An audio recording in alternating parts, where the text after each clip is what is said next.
to see the entire world converge on Wyoming. And I suppose as a matter of background for all of you listening to this, you should know that I was a technologist that was so interested in blockchain and crypto projects. I was advising some companies. I was interested in data ownership and digital identity. And a lot of the projects that I had been working on, although we were building the technologies to make these concepts possible, we actually didn't have anywhere, especially in the United States, where we could build these technologies comfortably. Both myself and all of my friends in the industry had been starting companies in Switzerland, Estonia, Singapore, because there were no laws in America that actually allowed us to start a business in America, which is crazy as an American to not be able to start a company in the country that you live in. And so what I had seen happen was that tons of really well-meaning entrepreneurs were trying to build something, and then they were getting in trouble with the law because there was a lack of legislation, not because there were laws against them. There weren't enough definitions of the technologies that they were building. And therefore, if you didn't have a company abroad, you were risking getting your company taken away from you that you had spent so much time building.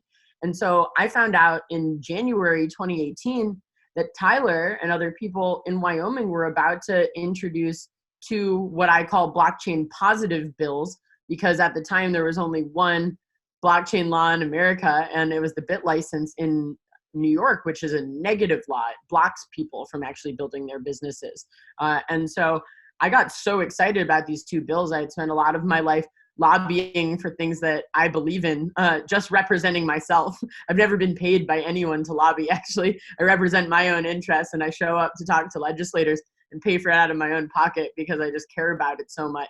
And I showed up to Wyoming and met Tyler in a bar the night before legislative session and started talking to him about how this all came about and what they were trying to do, and spent, I suppose, well, I mean, up until today, so the last 2.5 years, trying to be one of the people that is a voice for translating between technologists and legislators, to make sure that legislators that don't have a technology background actually understand why there are so many of us that really care so much about this technology.